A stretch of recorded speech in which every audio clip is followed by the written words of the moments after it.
For me, let me even tell Nigerians which don't know, there's nothing in our constitution called security vote. Anybody who tells that security vote is in our constitution is a lie. There's nothing in our constitution called security vote. It is a terminology that was over the years formulated for one thing or the other. What we have is a contingency fund. And that contingency fund is meant to be there. And I can say today that it's been abused. It has become the source, our biggest source of waste. Security vote is not supposed to be more than 2, 3, maximum 4% of the expenditure. But you have a situation today where it constituted 20, 30%. When I started, I recall somebody telling me, just to say you have bad feet, somebody telling me that my security vote can be as much as 12 billion. So 1 billion per month. And I said, fine. How much are we giving to primary schools per year? And they said, we have 1,040 primary schools. I said, so if we give the primary school 5 million, it will amount to 5 billion. So it will be remaining 7. We have 257 actually secondary schools. And I said, we'll give each 10 million per year.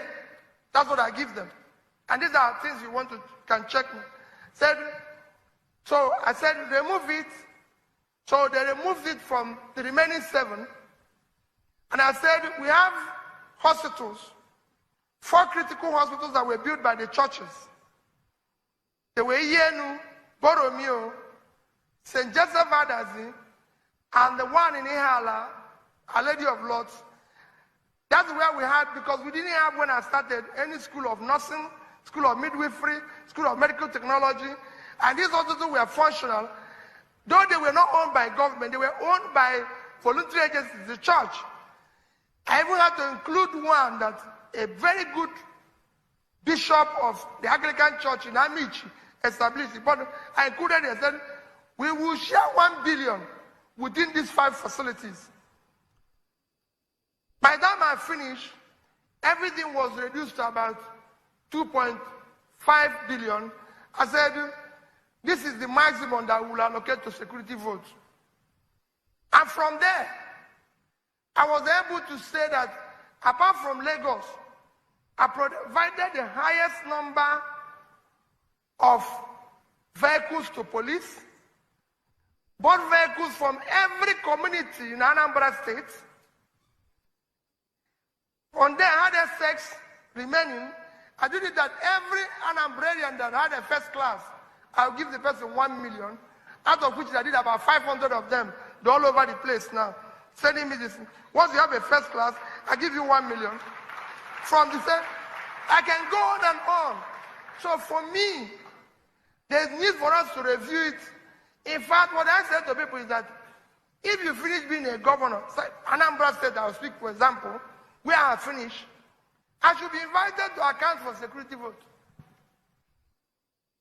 So that people will know that when you finish, you account for it. Since you didn't account for it while you're in office, when you go out, you account for it. Thank you very much. So probably we would now ask our governors to account for the security vote when they're out, I think.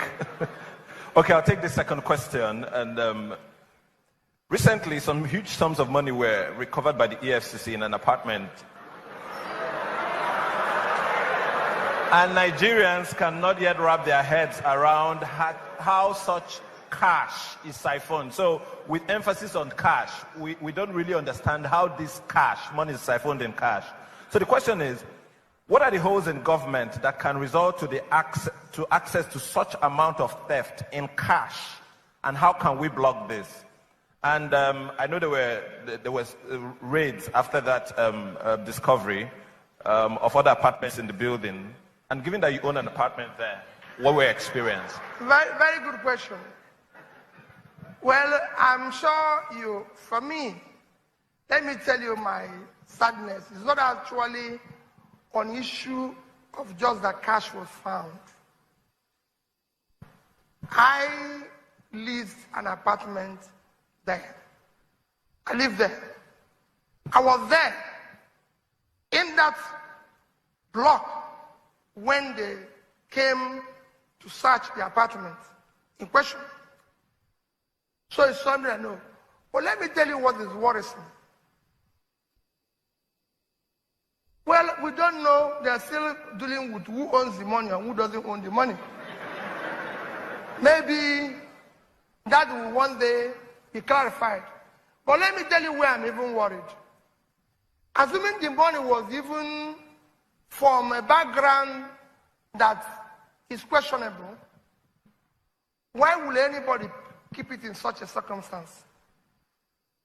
The place could have caught fire. Anything could have happened. If that money was put in our banking system, whoever kept it would have earned 8% per annum, so it would have earned about $7 million by now. 1 minute, it would have earned about let me finish.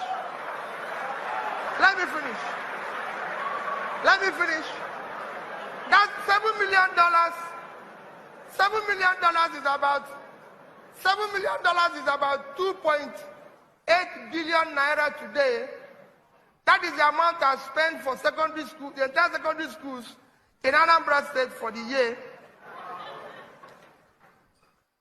If we had decided to be generous, and decided to give each graduate 1 million, they would have shared it to 2,800 graduates, out of which 2,000 would have been successful. I can go on and tell you what that money will do. The bank that is keeping the money would have made 7% because they would have given it to a business at 15%, make 7%, which means the bank will keep going, and the business that they loaned it to will keep going. That is the economy. But that money was kept in a place where, I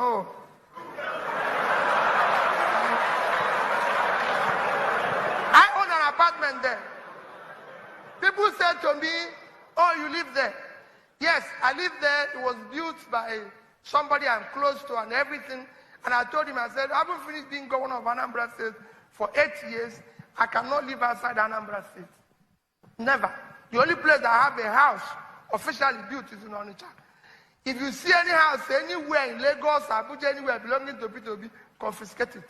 I live in Onitsha. So for my wife and family, I leave that place, and I'm happy that God asked those who searched the place. Because I was abroad. I traveled 2 days after, and they said they wanted to search my apartment. I sent the key through a very good Nigerian who was traveling. I'm sure the Yoruba man, he would tell people the story one day.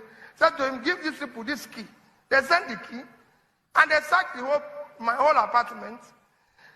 I can tell the only result they found there, they say, this man doesn't live here. It's only his wife's clothes and shoe that we saw and everything. That we didn't see anything belonging to him. But I've said it to so many Nigerians. Peter Obi wears only black shoe, and I have 2 pairs of it anytime, and I travel with it. The purpose of shoe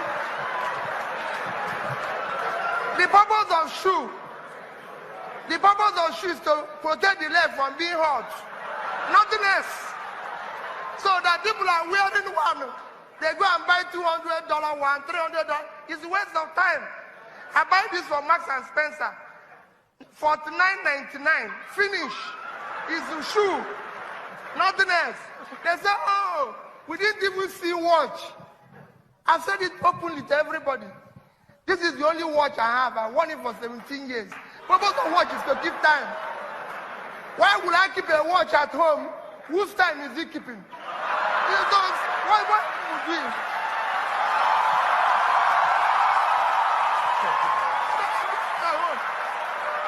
So, I leave the place. I want you to go and check my background. I'm not a poor person. Before I became governor, All of you can go and check my background, who I was before I became governor. Before I went into public life, I'm a very rich person. However, I have allergy for money being wrongly spent. That is why I go to schools. Every month, go and check the record to date. I visited at least 5 secondary schools all over Nigeria. The last visit was in Sokoto, and I give each at least 1 million naira. That is for me expenditure. Not to use it to buy watch that I keep at home, keeping time that nobody uses. It doesn't make sense to me. Thank you very much. So, the apartment is yes, but I'm appealing to Nigerians that that is not a way to keep money. Thank you. Thank you very much, sir. No more. Yeah.